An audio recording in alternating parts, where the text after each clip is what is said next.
Before Infinite Warfare held the title, Call of Duty Ghosts was considered by many as the worst COD game to touch consoles, being criticized by both, criticizers and their own competition, Battlefield.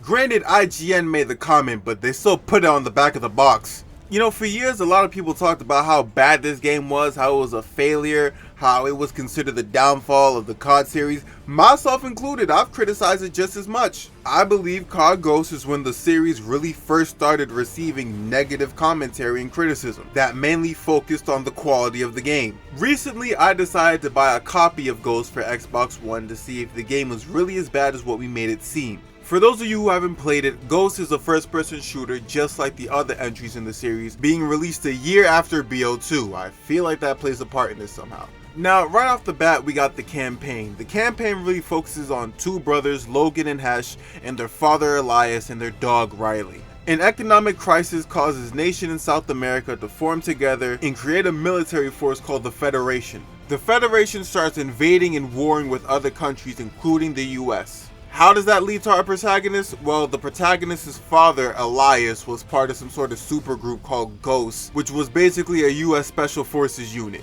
Now, throughout the story, the Walker family, who are now all Ghosts, go to war with the Federation. Now, just like the other COD game, Ghosts' campaign and gameplay are very fast-paced and fast movement. A lot of explosions, a lot of bullets flying, typical COD shit.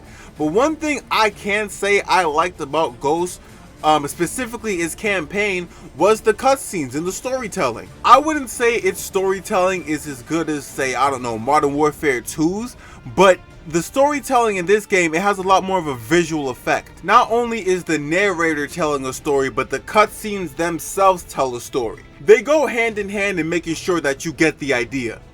It was 12 years ago when the Federation's military threatened all of South America. Their leader, General Almagro, demanded all US-born citizens be imprisoned or executed. It was Rourke who convinced Washington to let the Ghosts solve the problem. The US sent an invasion force to destroy the Federation. Rourke led us to eliminate Almagro. But Rourke became obsessed with him.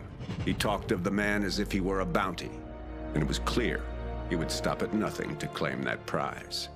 In my opinion, I think the cutscenes and visualizations are the highlight of this game, specifically the campaign. Now obviously the whole visualization thing isn't new, they did it in Black Ops 1, and then again in Black Ops 2. However, despite reusing the formula that Black Ops and Black Ops 2 used, I still want to give Ghost its credit for giving it kind of its own twist and variation of the visualizations. Now, I don't want to go too deep into the campaign because I kind of want y'all to play it for yourselves and find out for yourselves. I think next to the storytelling, the main highlight of this game is the ending.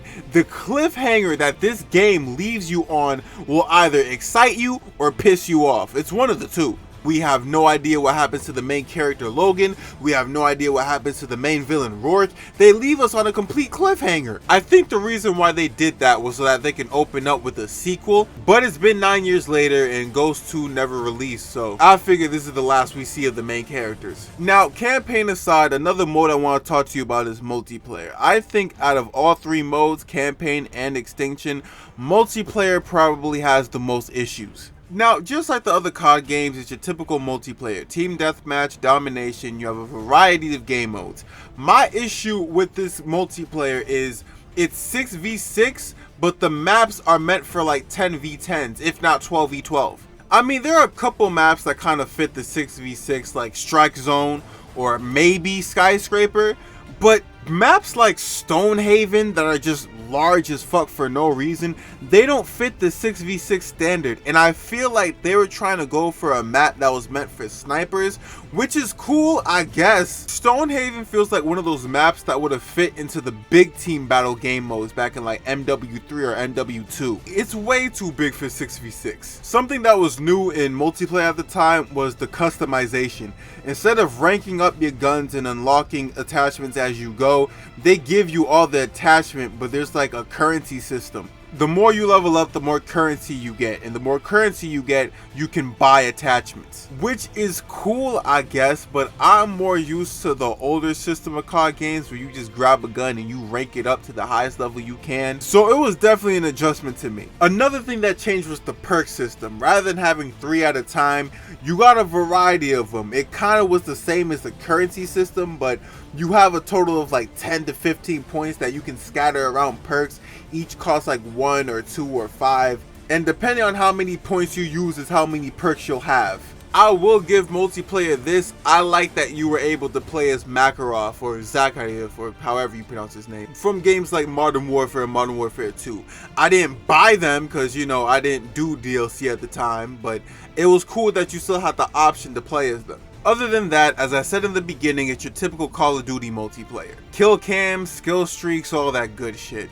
Okay, now let's get to the third also there was a squad mode. Now let's get to the third attraction, right? Extinction. That was like, it was this version's zombies and special ops. Now, instead of doing special ops or zombies, they decided that they wanted to have aliens. You're not fighting waves of zombies anymore, you're fighting aliens. Now, unlike special ops, Extinction actually has its own little story mode. Kind of like zombies in a way. I think out of all 3 game modes, I played Extinction the least when I first played Ghost back in like 2013-14. Nothing against it really, I just wasn't really a fan of the whole idea. I played it a few times and it was cool, it gives you something to do, but it doesn't really add anything special to the game. If handled better and part of a different series, I think it could have been fun. For the most part, Call of Duty Ghosts was an okay game. Out of all 3 game modes, multiplayer, Extinction, campaign, I think campaign is the highlight of the game. Like, that's the best part of this game.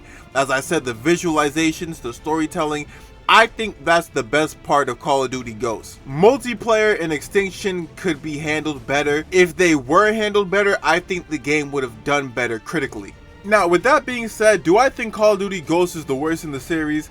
It hovers over it, but I don't think it's the worst. Like, if it came down to it, I'd rather play Call of Duty Ghosts than, like, I don't know, BO4. But it's definitely fighting the spot with Infinite Warfare. But I think you should see for yourself. Give it a shot. I would not suggest you buy it online, because for some fucking reason, old COD games are mad expensive, and Ghost is like $99. So I highly suggest you either buy it when it's on sale and it's down to like $15, or you buy it pre-owned at your local GameStop. One of the two. But that's all I got for y'all, man. I hope y'all enjoyed this episode of Reggie TV. As I said, give it a shot. Who knows? Maybe you'll like it, or maybe you don't. I don't really, you know what I mean? I don't really.